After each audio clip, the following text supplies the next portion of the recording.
are a complementary set of services. So we have the network business with the NLD, ILD, and SD-WAN offerings and the ISP offering. We have the data center and cloud business, and we also have the system integration and managed services and managed security services business.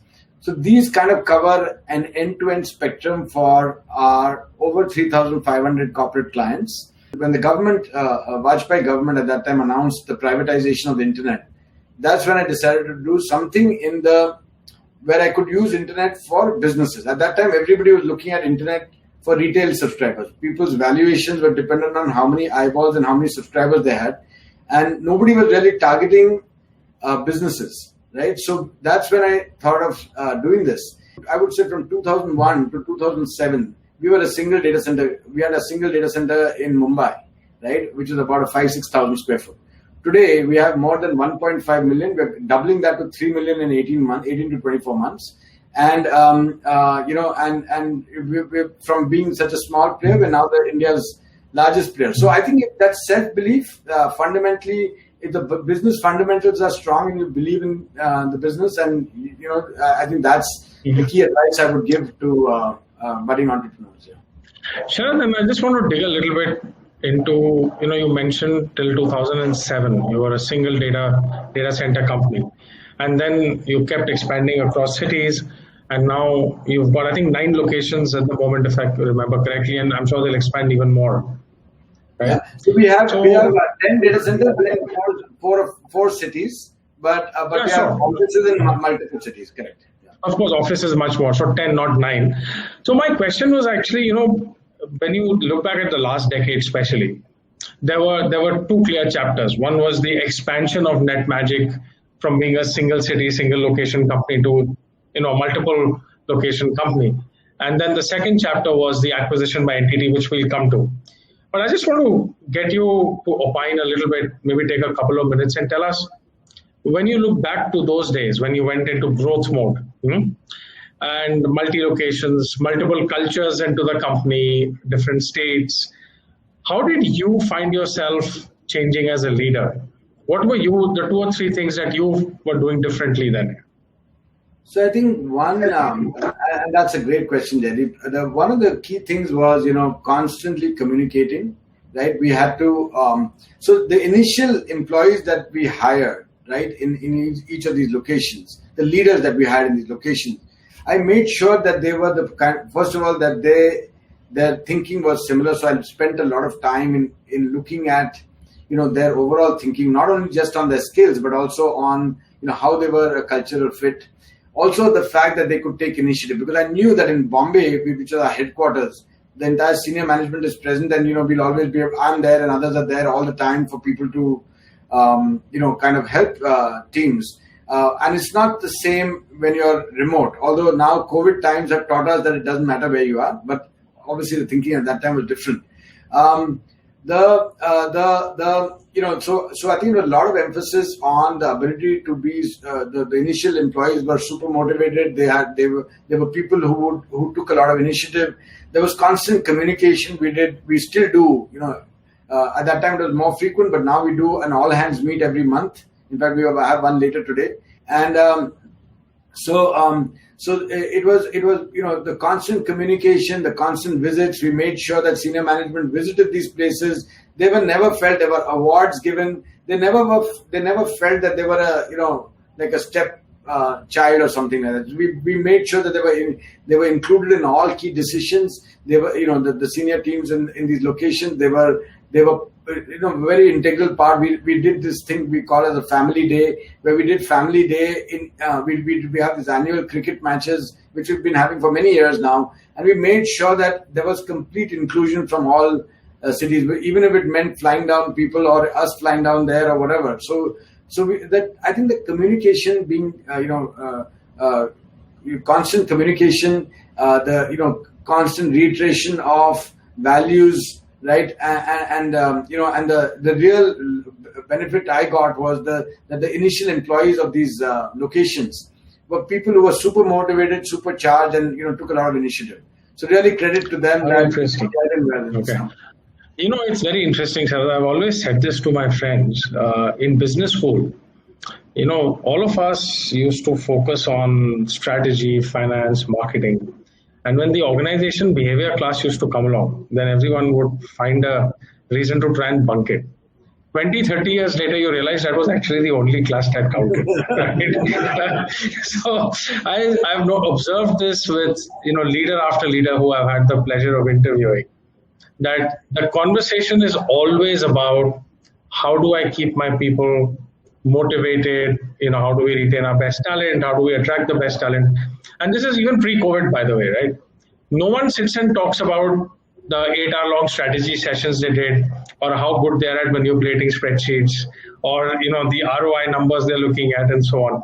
Everyone's always focused around the organization. I think that's probably the biggest lesson I've learned from this series of conversations that I've had the pleasure of having. Let me come to the second part of the last decade. Things were going well. I know NetMagic was consistently doing really well, growing very rapidly. And then you took a decision to become part of the NTT family and partner with them. Tell us a little bit about what drove you to do that, because I know that your business was doing extraordinarily well. So it wasn't a financial compulsion of any sort. I think it was, my hypothesis is that it was broader than that, larger than that. So do share with us what made you take that decision. Absolutely, Jerry. So what happened was, so one of the challenges in the data center business, right? And you're absolutely right. We were doing really well. We were growing really nicely. In fact, and our board members, and we were fortunate to have some awesome board members, not only Jagdish, but also Sandeep Singhal from Nexus, Raj Duggar from Fidelity, some really good board members that we had. And we were gearing to take this company public, right? So that's, obviously, end of the day, venture capitalists want an exit at some point in time. And they were saying that, we'll take it public. And, one of the challenges we had, right, we had to, being a capital intensive business, every few years, we had to raise money to build new data centers to expand. Now, what happened was in 2011, there were a lot of M&A in this space. So 21 Vianet in China went public. There was Equinix, the world leader in data centers, acquired a company in Brazil. There was some good M&A that happened in the US where Verizon acquired Terremark. So there was a lot of activity in this space because by then cloud computing had become well established. By then data centers were hot. It was so it was natural that people would start looking to the next growth engine, which was India. So if something's happening in Brazil, something's happening in China, India is obviously the next destination. So it suddenly happened that we started getting feelers from multiple players, and I went, was running my business. I would get a call, and suddenly I would find these investment bankers and, with their client in my office and saying, initially saying that we want to do a strategic partnership. And then suddenly I realized that they wanted to, potentially acquire us or take a stake in our company. And this happened once, it happened twice. And then I obviously reported this to my board. And I said, guys, my only problem is I don't have the time to sit and talk to so many people. And then the board took a very smart decision. They said that, look, you need to constantly raise capital. You're looking to go public. Why don't we do a process and see if they're willing to value you as much, if you get a good enough valuation, so we get a good exit, then we don't need to go through the, pressures of going public. And, that has its own set of challenges. You have to constantly report numbers. You have to all kinds of other additional pressure on the company. So why don't we treadmill of the quarter, I call it. The treadmill of the quarter. As you rightly said, right? Not that we have, we still have quarterly pressures, but it's not as bad. So, so they said, why don't we just explore it and see it? So we ran but I said, look, I don't have the time. So we hired an investment banker. We hired Credit Suisse, and they basically they ran a process where there were 10 companies that expressed interest in acquiring us. And one of the reasons that there was so much focus on us at that time, nobody had reasonable scale that was not already public. So there were the Reliance, Infocom, and there was Airtel and others, but they were like very large companies that were public, and that we were the only nimble small player that was growing aggressively that was available. So naturally everybody looked at us. And in the I didn't want to completely exit because I knew that there was a huge upside, not only in the business, but also I thought we had just scratched the surface. There was a lot more to do. One of the reasons for selecting NTT, right, was that we felt that there was a culture fit between the two organizations. Unlike some of the other cultures where there's a hire and fire culture, this was very similar to Indian culture. And not only that, I wanted to grow the business. They were in for the long term. Access to capital would have not been a problem with being with NTT. We could learn from each other best practices. We had a cloud practice. They were happy to take that learning from India and take it across the world. They were happy to take our managed services offerings also to the rest of the world. So there was a lot of synergy that we saw. And I felt they would be the perfect partner, and they've been a great partner ever since. So that's the reason we selected NTT. Wonderful, sir. Turning to the final chapter, and just conscious of time here, it's quite normal for entrepreneurs to be sort of acquired and then a year and a day later, as soon as the lock-in finishes, they walk away. But here we are 5 years later, and you've ended up actually in the leadership role. Congratulations once again for that. Aside from the cultural fit, what made you stay on? So I'll just correct you. 2012, they acquired majority stake, and then was it 2012? Okay. Yeah, they acquired majority stake in 2012. So it's actually been 10 years it's a decade now. Yeah. I guess my question is even more weighty then. Yeah, so I still kept significant stake, and then when NTT looked at merging the various businesses, then it made sense. Then it made sense for them to kind of control the entire company, and that's where I sold the remaining stake. And the reason I decided to continue was because they allowed me to do my own innovation. So today we have a team in Pune where we've come out with, even in the pandemic, we came out with 5 or 6 new product offerings, right?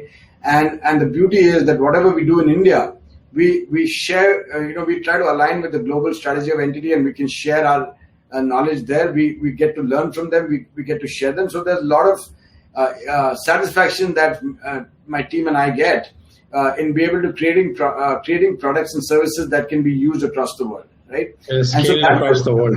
That's the reason that I decided to stay back. And honestly, the only time they've left the business, they've not interfered in the business. They've given me a free hand, and so it's almost like I feel I'm an entrepreneur at NTT, and the only time I have to really interact a lot with them is when I have to raise serious capital. In October, they announced a $2 billion investment in India for data centers, renewable energy plants, and undersea cable. And that's when that's where we have to interact a lot with the global management and get approvals. But that we would have to do even if I was doing a private equity backed venture. Sure. And so given the flexibility and freedom that NTT have given, that's the reason I've stayed. Yeah. Wonderful, sir. And you're doing this, or rather, I would say, you're overseeing this very large capex, and this is obviously a long-term game, as you said earlier in the show as well. But in the short term, we are all faced with a very severe business shock. States are locking down, cities are locking down, and paradoxically, when all of us were in our planning cycles in calendar Q1, which would be fiscal Q4, the virus seemed to be a little bit under control. So growth targets were aggressive. Everyone was bullish. Give us a little bit about what you're doing now to really be able to create those shock absorbers for your business over the next 2-3 quarters in the short term, and sort of alleviate the pain from a business perspective that the virus might bring in. Yeah. Again, a great question. You're right. We did our planning last year. Obviously, there was a little bit of impact.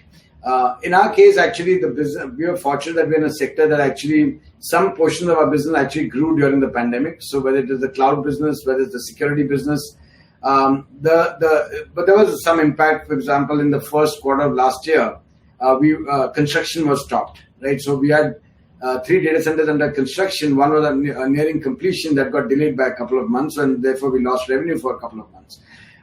So this year we factored into account. We obviously took very aggressive targets because we had to make up for.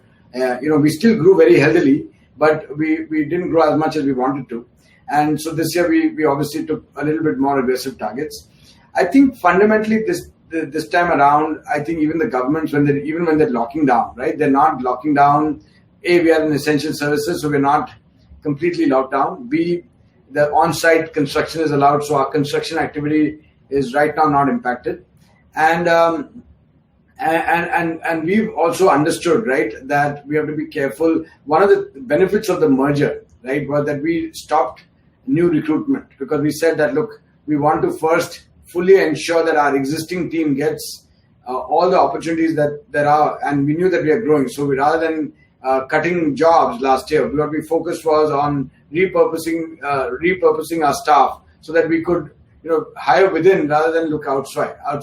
So we didn't end up hiring too many people or anything last year to prepare for this year or anything like that. So I think from a cost perspective, we were well covered. And some of the new products and services that we came up with, especially in the security space, in the disaster recovery space, like we did DR as a service, we came up with 4 or 5 new security offerings.